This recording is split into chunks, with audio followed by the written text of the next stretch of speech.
La Sainte Église, notre Mère, célèbre ces jours-ci successivement le mystère de la Toussaint et le mystère de la commémoration de tous les défunts, de tous les fidèles défunts, de tous les défunts d'ailleurs en général. C'est peut-être l'occasion pour nous de nous rappeler que quel que soit le mystère que célèbre la Sainte Église, notre Mère, il s'agit de la divinisation de l'homme et de l'humanité de Dieu. Dieu s'est fait homme afin que l'homme soit fait Dieu. Et voilà la lumière, le paradigme de tous les mystères que nous célébrons, quels qu'ils soient. Et pour célébrer ces deux grands mystères, la liturgie nous propose comme évangile pour célébrer la Toussaint les béatitudes. Évangile de notre Seigneur Jésus-Christ selon saint Matthieu au chapitre 5. En ce temps-là, voyant les foules, Jésus gravit la montagne, il s'assit et ses disciples s'approchèrent de lui. Alors, ouvrant la bouche, il les enseignait, il disait « Heureux les pauvres de cœur, car le royaume des cieux est à eux. Heureux ceux qui pleurent, car ils seront consolés. Heureux les doux, car ils recevront la terre en héritage. Heureux ceux qui ont faim et soif de la justice, car ils seront rassasiés. Heureux les miséricordieux, car ils obtiendront miséricorde. Heureux les cœurs purs, car ils verront Dieu. Heureux les artisans de paix, car ils seront appelés fils de Dieu. Heureux ceux qui sont persécutés pour la justice, car le royaume des cieux est à eux. Heureux êtes-vous, si l'on vous insulte, si l'on vous persécute, et si l'on dit faussement toutes sortes de mal contre vous à cause de moi. Réjouissez-vous, soyez dans l'allégresse, car votre récompense est grande dans les cieux. Ça, c'est l'évangile pour la Toussaint.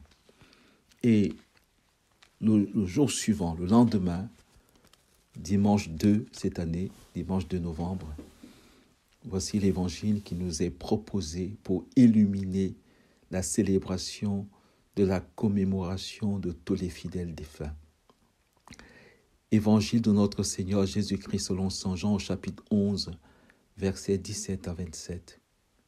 À son arrivée à Béthanie, Jésus trouva Lazare au tombeau depuis 4 jours déjà. Comme Béthanie était tout près de Jérusalem, à une distance de 15 stades, c'est-à-dire une demi-heure de marche environ, beaucoup de Juifs étaient venus réconforter Marthe et Marie au sujet de leur frère. Lorsque Marthe apprit l'arrivée de Jésus, elle partit à sa rencontre, tandis que Marie restait assise à la maison. Marthe dit à Jésus, « Seigneur, si tu avais été là, mon frère ne serait pas mort. Mais maintenant encore, je le sais, tout ce que tu demanderas à Dieu, Dieu te l'accordera. » Jésus lui dit, « Ton frère ressuscitera. » Marthe reprit, « Je sais qu'il ressuscitera à la résurrection au dernier jour. » Jésus lui dit, « Moi, je suis la résurrection et la vie. Celui qui croit en moi, même s'il meurt, vivra. Quiconque vit et croit en moi ne mourra jamais. Crois-tu cela ?» Elle répondit, « Oui, Seigneur, je le crois. Tu es le Christ, le Fils de Dieu. Tu es celui qui vient dans le monde. » Il faudrait dire quelque chose de très important à l'occasion de ces deux célébrations qui se succèdent, la Toussaint et les défunts, qu'il est nécessaire, ô combien nécessaire, de faire de la théologie en terre chrétienne, car nous ne pouvons comprendre tous les mystères que nous célébrons dans la lumière de Dieu, dans la lumière de la théologie. La théologie, saint Thomas d'Aquin nous en a donné la plus belle définition. Faire de la théologie, selon Thomas d'Aquin, il faut retenir ça, c'est très important, c'est tout considérer du point de vue de Dieu. Tout considérer omnia sub ratione Dei, sous la raison de Dieu, sous le point de vue de Dieu. C'est ainsi que, c'est ça qui est beau, l'Évangile nous élève, l'Évangile nous connaturalise à Dieu. L'Évangile nous divinise, car l'Évangile nous fait participer à la lumière de Dieu sur toute chose. Car la plus belle définition de la théologie, en plus de saint Thomas d'Aquin, est celle que Jean nous donne dans le prologue en disant « Le Verbe, le Logos, est la lumière qui éclaire tout homme. » Car le mot théologos veut dire Dieu qui est lumière et lumière qui éclaire tout homme. Le Verbe de Dieu qui éclaire tout homme. Dieu, Théo, Logos, Dieu est la lumière qui éclaire toute chose. C'est ainsi que quel que soit le mystère que nous célébrons, vous voyez, aujourd'hui nous célébrons, bientôt nous allons célébrer et la sainteté, le sommet de la vie, et la mort, également comme le sommet de la vie du point de vue de Dieu. C'est-à-dire que Saint Paul peut dire, si nous vivons pour le Seigneur, c'est la sainteté. Si nous mourrons pour le Seigneur, c'est également la sainteté. La sainteté, le point d'aboutissement de la vie et de la mort. La petite Thérèse, à la suite de Saint Paul, va dire que me font la vie ou la mort, Jésus, ma joie, c'est de t'aimer. C'est ainsi que face à tous les évangiles, face à tous les mystères, nous sommes appelés à faire de la théologie. Être chrétien, c'est être tout simplement théologien, mais il faut distinguer les trois niveaux de théologie. La théologie naturelle, ce que l'intelligence s'étant élevée grâce à la philosophie de l'être, grâce au principe de causalité du point de vue de l'être, quand elle atteint l'être premier, elle considère tout du point de vue de Dieu. C'est ce que Dieu lui-même vient révéler à Moïse. Je suis qui je suis. On ne connaît une réalité, quelle qu'elle soit, que lorsque nous affirmons d'abord qu'elle est. Oh Dieu, je suis. Théologie naturelle. L'intelligence, la contemplation de l'être premier à partir du jugement d'existence. Ceci est. Donc, face à tous les évangiles, face à tous les mystères, trois distinctions nécessaires. Théologie naturelle, contempler l'être premier. L'être premier, voilà ce que nous dit l'évangile et de la Toussaint et de la commémoration des morts.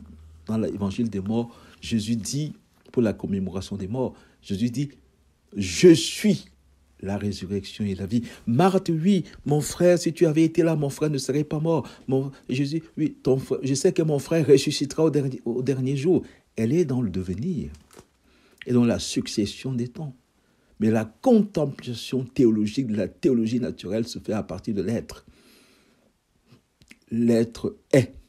Tout ce qui est en tant qu'il est convertible avec la vérité, convertible avec le bien, convertible avec l'être, convertible avec l'un. Et la mort n'a pas le dernier mot, et c'est bien ce que rappelle la mort de Socrate, car il contemple que la mort n'est pas mortelle pour la vérité, n'est pas mortelle pour le bien, n'est pas mortelle pour le vrai, ni pour le bien, ni pour le vrai, ni pour l'un, ni pour la liquide. Contemple la théologie naturelle. Et en plus, dans la théologie révélée, qui est le mystère de Jésus, le Verbe qui éclaire tout homme, après avoir à maintes reprises parlé jadis à nos pères par les prophètes, en ces temps qui sont les derniers, et il nous a parlé par le Fils. La théologie révélée, la théologie trinitaire, nous rappelle qu'on ne peut comprendre toute chose que dans la lumière des processions divines. Marie, Mère de Dieu. On ne peut comprendre toute chose que du point de vue des processions divines. Ce qui a fait dire au Père Zendel que n'est humain que ce qui est divinisable. Comprendre la mort, comprendre la vie, dans la lumière des processions divines. Et puis, troisième distinction pour finir, la mort et la vie, la sainteté, nous pouvons les comprendre de trois manières. La troisième manière, c'est du point de vue de la théologie mystique, du point de vue du Verbe, du point de vue de l'Esprit Saint qui nous conduit vers la vérité tout entière. Être catholique, considérer toutes choses selon la totalité, dont la totalité des trois sagesses, la sainteté et la mort. Qu'est-ce que c'est du point de vue de la théologie naturelle, du primat de l'être? Qu'est-ce que c'est du point de vue de la théologie révélée, de la sagesse théologique, la théologie du mystère du Verbe révélé, du mystère du Verbe qui éclaire tout homme? Qu'est-ce que c'est que la mort assumée par Jésus? Il peut dire, je suis la résurrection et la mort. Si la mort du point de vue de la philosophie, du point de vue de la théologie naturelle, n'est pas mortelle, car la vie ne meurt, la vraie vie, la vérité, le beau, la bonté, tout cela ne meurt pas. Du point de vue de la sagesse théologique, du point de vue du logos, Jésus a assumé toutes nos morts et toutes nos vies. On ne peut comprendre la mort et la vie qu'en regardant Jésus. Jésus peut dire, celui qui croit en moi, même s'il meurt, vivra. Et s'il vit, il ne meurt pas. Et Saint Paul qui a regardé donc la mort et la vie du point de vue de la sagesse théologique du Verbe, dans la lumière du Verbe, il va dire, si nous mourrons pour le Seigneur. Mourir pour moi est un gain, dit-il. Si nous vivons pour le Seigneur.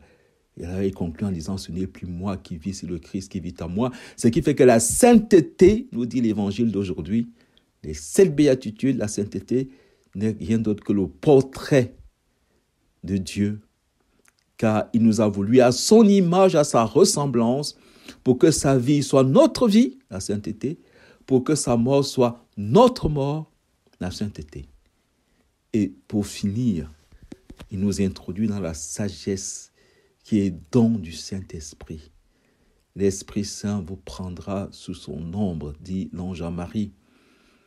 L'Esprit Saint vous conduira vers la vérité tout entière.